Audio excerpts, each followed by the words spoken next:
Thanks for watching 4-Color Commentary. I'm Mark Allen, and I'm back for a retrospective on Iron Fist Volume 1, number 11. Now, I know you're probably not used to me wearing stuff on my bald head.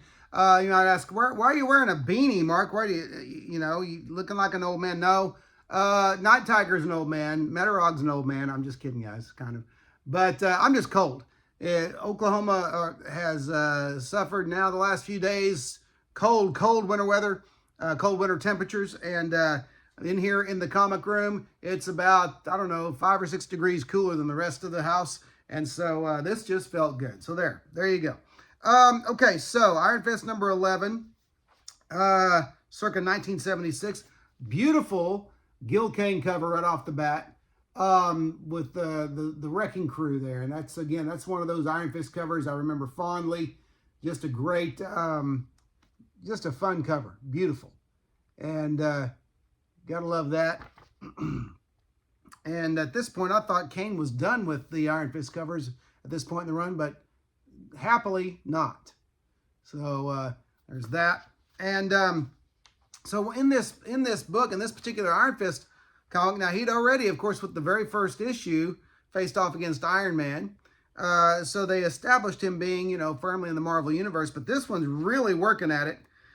Because second page, while Iron Fist does some acrobatics with a great page layout by John Byrne, great art by John Byrne, but you have a cameo of Daredevil, and I think Karen, his girlfriend Karen, and then there was Heather. Okay, Heather, yeah. So there's Matt and Heather there at the bottom, and then you have, but behind them.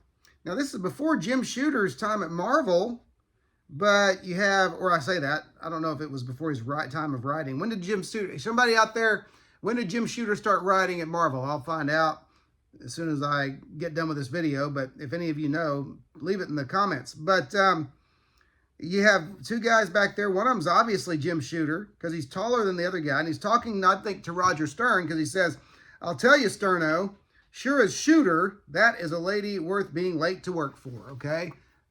So talking about Heather, I believe. So there's the guys in the background over Heather's shoulder. That one is, the tall one's obviously Jim Shooter. So I don't know if he started already his writing at Marvel there, but anyway, there you go. And then right on the next page, again, firmly planting them, reminding readers, I guess, that he's in the Marvel Universe. Right after that, you have an appearance by Scott Summers and Jean Grey. And I had forgotten that Misty Knight and Jean Grey, had been, were roommates, were apartment roommates. And so just a nice, neat, in the first meeting there between Iron Fist and Cyclops and Jean Grey. So there you go. Scott Summers, I should say. And so it's off to a great start. And then just a few pages in, page 7, you've got an introduction of a stalwart bad guy team in the Marvel Universe, the Wrecking Crew. Looking so good. John Byrne just does such a spectacular job on this. Again, let me hold that up there still. That's going to be my, I think that's going to be my screenshot. Okay. So, great stuff there. And basically, it's just a good old-fashioned Marvel throwdown. Now, even I, as much as I like Iron Fist, and it gives a little recap of, the Wrecker's encounter with Fantastic Four during the time that Luke Cage was replacing Ben Grimm. Let me make a little adjustment here. Maybe get the shadow off the, there you go. And so a little recap, a little Marvel recap. Marvel was always so good about that. And, back in the day. But, and then you've got, great panel there with the Wrecking Crew declaring they're going to kill Thor. They're looking for Thor. They want to kill Thor, of course. They always wanted to kill Thor. And as much as I like Iron Fist, it's tough for me to even think, Iron Fist would do any good against the entire Wrecking Crew. But that's part of what makes it so cool. Iron Fist is, in this case, the underdog. And you want him to do well. And he does. Once Danny is able to get into costume, he's able to you know, be of some help against the wrecking crew.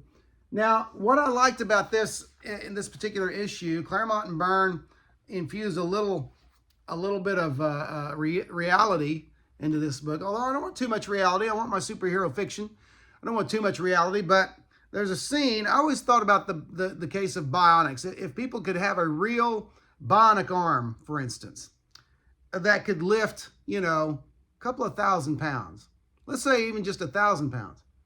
And you went to use that bionic arm, the torque of it would likely rip the bionic arm out of your shoulder.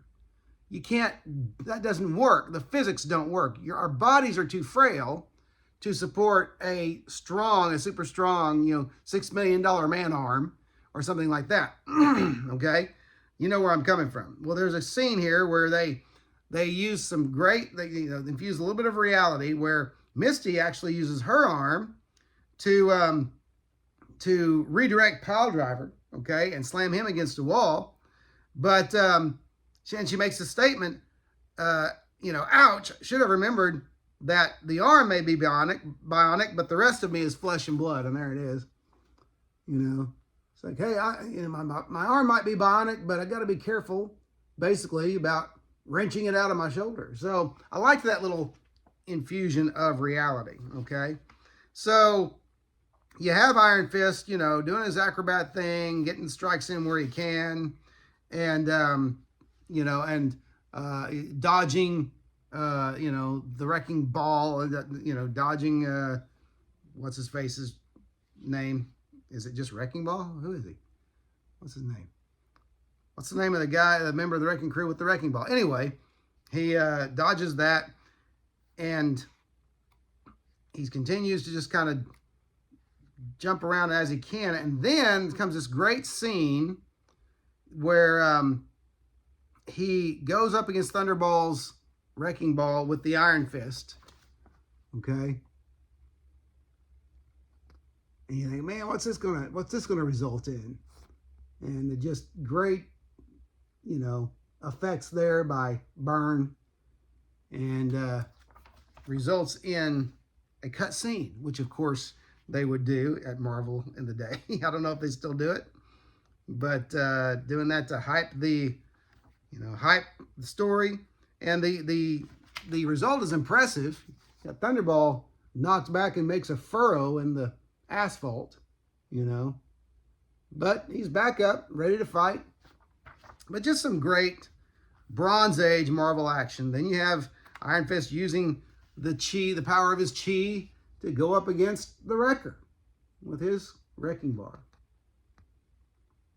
And just some great visuals by Byrne, and a great story by Claremont. But of course, on this one, Iron Fist kind of comes out on the worst end of this one. But again, great story. And it ends with basically not a stalemate, because the wrecking crew have Misty.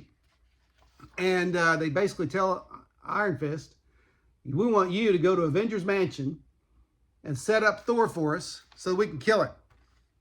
So the deal is, Iron Fist has to go to the Avengers Mansion and set Thor up to save Misty. And so that's where we end, with him thinking about his encounter with, you know, Iron Man many issues ago. But of course, next issue, he won't encounter Iron Man. He'll encounter another Avenger. And it says next issue, enter a living legend, but not the one you think. So we'll see who that will be next issue. A couple of classic, some great ads here with the Marvel. This is one of the ones I never had, the Marvel World, with a kind of a, you know, a cityscape type situation where you can use your action figures and stuff. I'm guessing that those were for the Mego action figures. And there's some of the Megos right there. Megos. I always said Mego until several years ago. I realized people were saying Mego, and I thought, I just assumed I had it wrong. But they'll always be Megos to me. And then you got a great Marie Severin Hulk ad here for the magazine Crazy. And there's Hulk looking pretty crazy. I just love Marie Severin's caricatures. So great. Oh, and an ad for, this one knocks my socks off. Besides, next to the Superman Spider-Man ad, the Superman versus Spider-Man ad, this one blew my socks off as a kid. What if Spider-Man joined the Fantastic Four?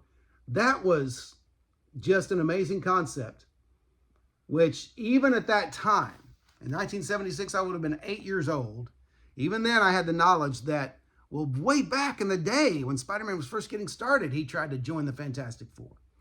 And so, as an 8-year-old reader, I was like, we finally get to see, what if that happened? Okay?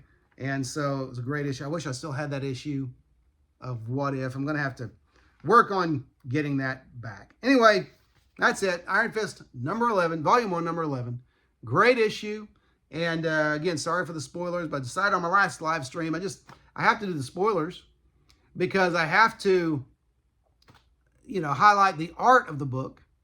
So just know that when I do these retrospectives, a retrospective pretty much automatically means spoilers ahead. So for those of you who are waiting until you get the series to watch the videos, that's great. Come back and watch the videos afterwards and see if your opinion of the work measures up to mine, or if maybe I'm blowing it out of proportion, or I'm too much of a Byrne head, or whatever. That could be the case. But anyway, that's it. So anyway, hey, listen, if you haven't, go ahead and consider, if you would, liking, commenting, and subscribing to 4Color Commentary, but especially comment. And because I like the interaction. I like to hear what you think. Other than that, as always, thanks for watching 4Color Commentary, and I'll see you next video.